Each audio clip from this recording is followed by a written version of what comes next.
Bismillahirrahmanirrahim. Assalamualaikum warahmatullahi wabarakatuh.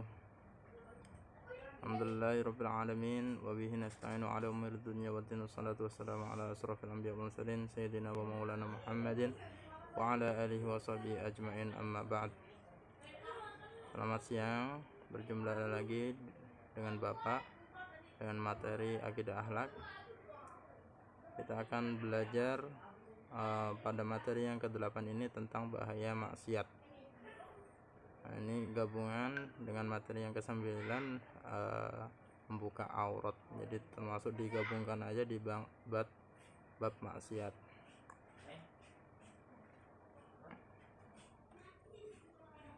Satu makalah dari Ibnul Qayyim Al-Jauziyah dalam kitab Ad-Da'u wad-Dawa'u halaman 133.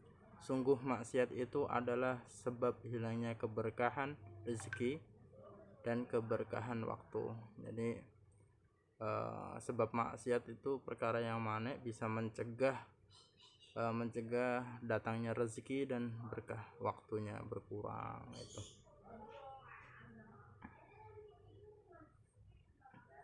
pengertian maksiat dalam bahasa Arab yaitu sayyi'ah, khati'ah, zanbun, dan ismun. Artinya yaitu perilaku atau tindakan manusia yang melanggar perintah Allah Subhanahu wa taala.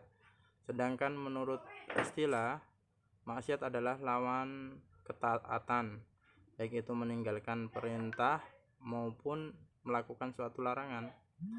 Jadi secara hakiki maksiat adalah perbuatan durhaka, aso kepada Allah Subhanahu wa taala.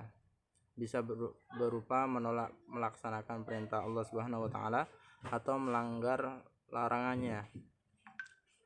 Adapun larangan maksiat dalam surat Al-Ahzab ayat 36, "Wa ma kana lil mu'minin wa la mu'minatin idza qadallahu wa rasuluhu amran ay yakuna lahumul khiyaratu min amrihim wa may ya'sillaha wa rasulahu faqad dhalla dhalalan mubina."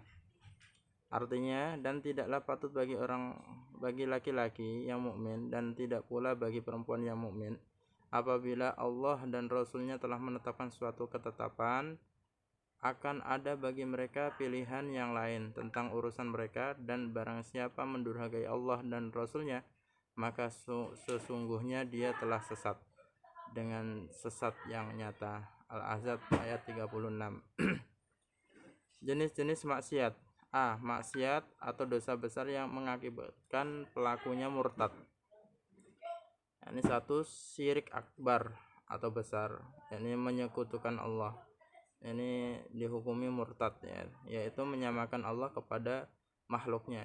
Dua, mengolok-olok hukum Allah dan Rasulnya ya, seperti syariat, seperti simbol-simbol Islam, Al-Quran, Nabi. Ini kalau dihina, ini bisa menjadikan murtad atau keluar dari Islam. Selanjutnya, memusuhi kaum muslimin dan berloyalitas kepada kaum kafir. Selanjutnya, meninggalkan kewajiban dan menolak ajaran Islam.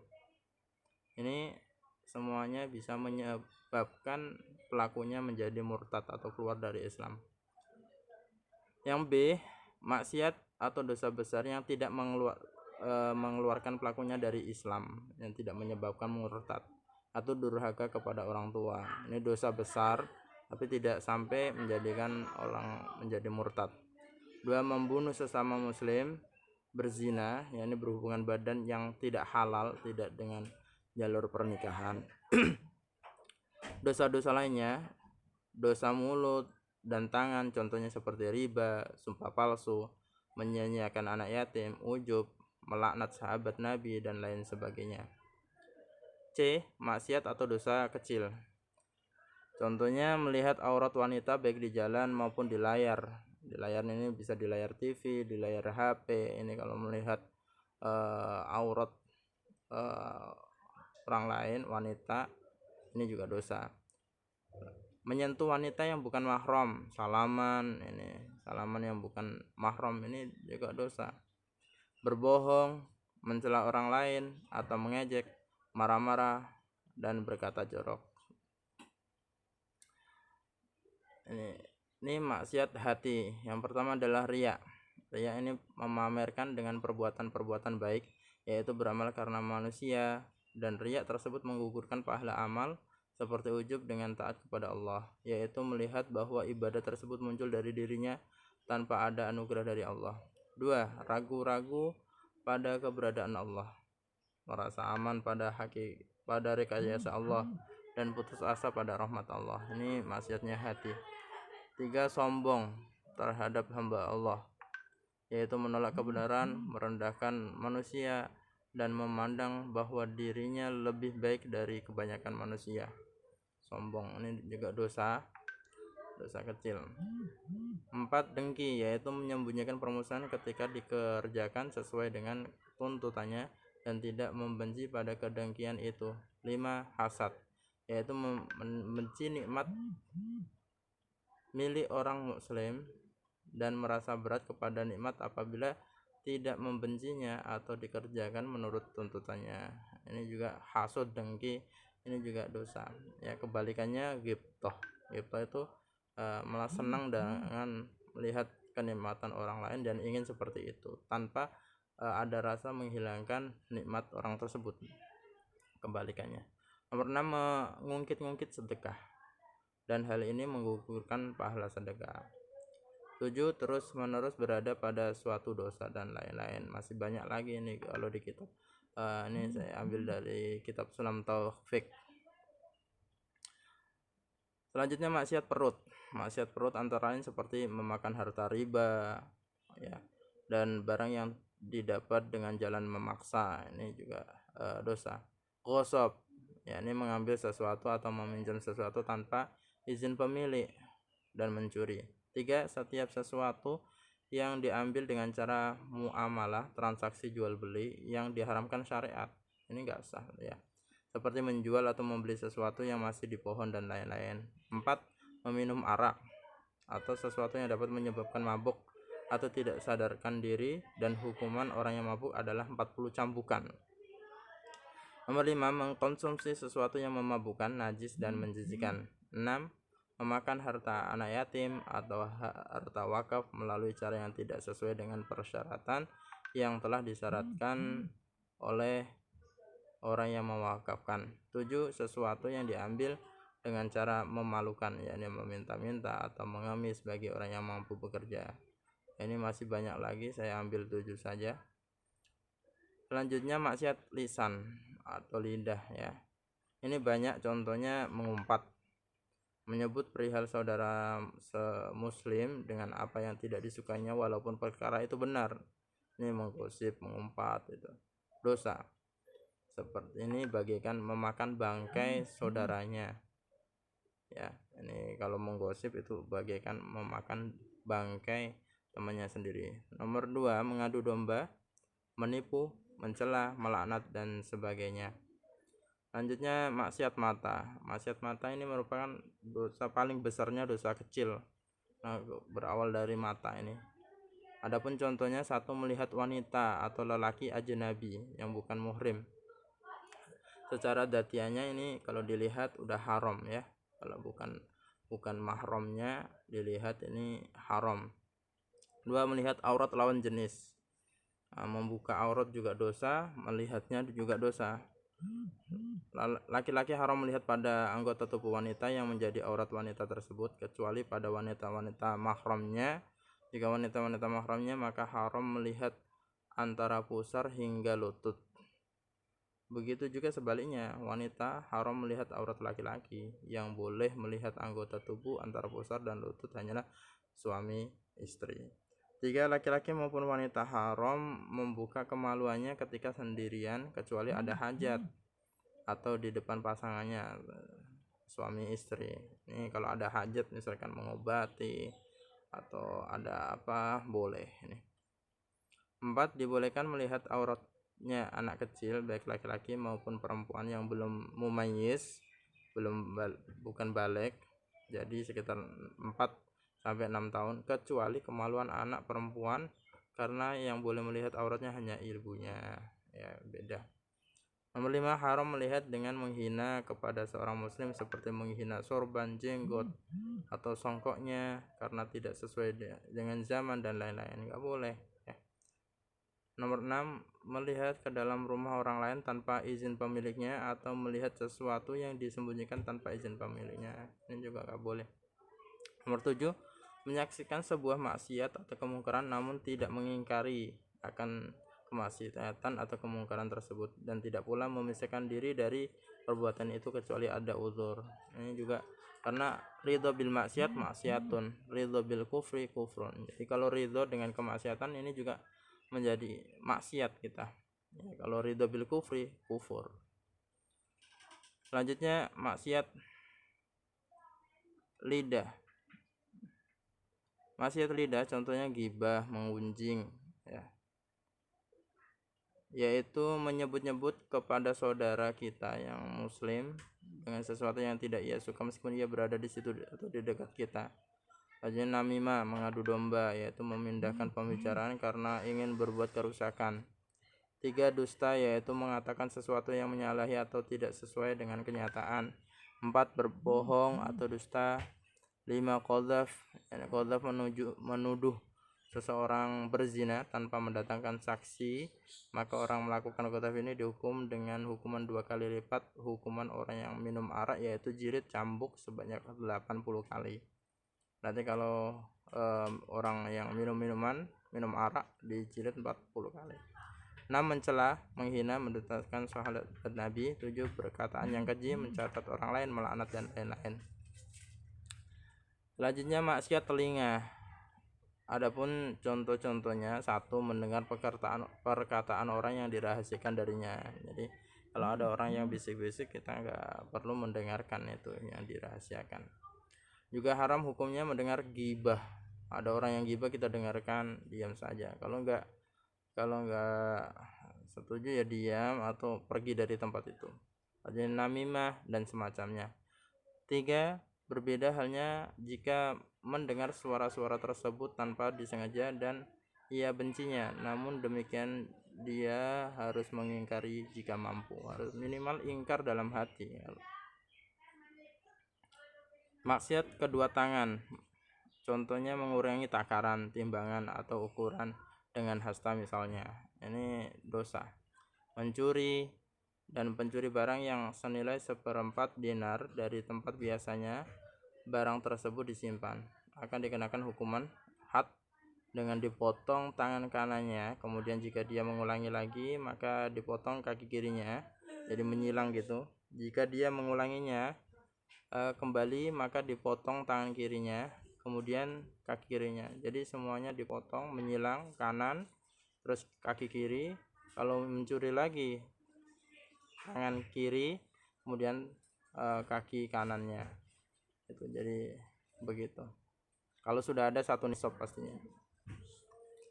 Selanjutnya maksiat farji. Farji itu berupa kubul atau dubur, baik manusia atau hewan. Kalau ini ya pastinya yang dibahas adalah farjinya manusia. 1, zina, yaitu memasukkan kepala penis ke dalam kubul. Ini namanya zina. 2, liwat yaitu memasukkan kepala penis melalui dubur. Ini liwat kaumnya Nabi Lut ya, diazab oleh Allah. 3, hukuman bagi orang yang berbuat zina atau liwat adalah dirajam, yakni dilempar dengan batu sampai meninggal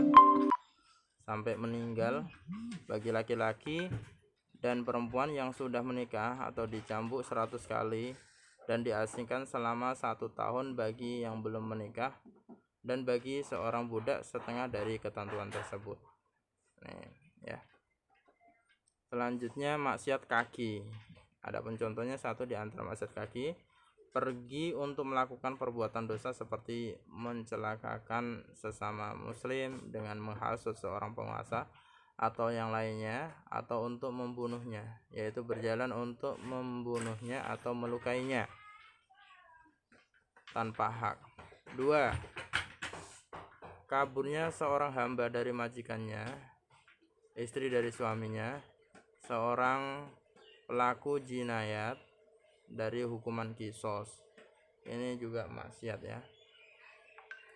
Maksiat badan, contohnya menyakiti atau uququl waliden, menyakiti kedua orang tua, ini dosa ya. 2. Kabur dari peperangan, yaitu lari dari barisan tentara Islam yang berperang di jalan Allah setelah sampai di medan peperangan. 3. Memutuskan tali silaturahmi. 4. Menyakiti tetangga meskipun seorang kafir yang telah mendapat jaminan keamanan. Itu demikian maksiat anggota badan. Selanjutnya akibat maksiat. Maksiat menghalangi, 1. Bisa menghalangi ilmu. Jadi sulit ilmu masuk ke dalam orang yang maksiat. Kata Imam Syafi'i, syakautu ila waqi'in su'ahifti fa arsyadani ila tarkil ma'asi fa inna ilman nurun wa nurullahi la yuhdalil asi. Ilmu itu adalah cahayanya Allah tidak akan diberikan kepada orang-orang yang bermaksiat. Makanya sulit masuk ilmu ke dalam hati kita. Ilmu adalah sinar yang diletakkan Allah di dalam hati. Sebaliknya sinar itu dapat padam karena adanya maksiat. 2. Maksiat menghalangi rezeki. Jadi seret rezekinya kalau kita sering maksiat. Imam Malik berkata, aku melihat Allah telah meletakkan sinar dalam hatimu, jangan padamkan sinar itu dengan kegelapan maksiat. Dalam Musnad dikatakan seorang hamba tidak mendapatkan rezeki karena dosa yang ia kerjakan. 3. Maksiat mendatangkan bencana atau kesulitan. Orang yang bertakwa mendapat keringanan, sedangkan orang yang tidak bertakwa mendapatkan kesukaran dari Allah dalam setiap urusannya. 4. Maksiat sebab tidak terkabulnya doa. Ini juga manek namanya ya, penghalang doa terkabul karena maksiat. Nabi SAW bersabda, wahai segenap manusia, menyerulah kepada yang ma'ruf dan cegahlah diri dari yang mungkar, sebelum kamu berdoa kepada Allah dan tidak dikabulkan, serta sebelum kamu memohon ampun dan tidak diampuni. Amar ma'ruf tidak mendekatkan ajal.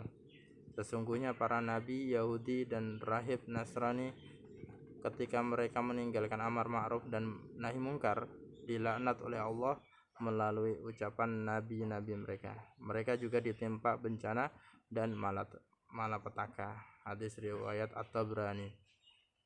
Sebab-sebab melakukan maksiat. Imam Ibnul Qayyim Al-Jauziyah mengatakan penyebab utama timbulnya semua kemaksiatan baik yang besar maupun yang kecil ada 3, yaitu 1. Keterkaitan hati kepada selain Allah. 2. Menuruti dorongan amarah, ya pengen marah gitu terus. 3. Menuruti dorongan syahwat atau nafsu. Kemaksiatan tersebut terwujud dalam perbuatan syirik, kezaliman, dan perbuatan keji. Selanjutnya 4 cara menghindari maksiat. Syekh Mustafa Asy-Syibai berkata dalam kitabnya Hakadha 'allamtani al-hayah.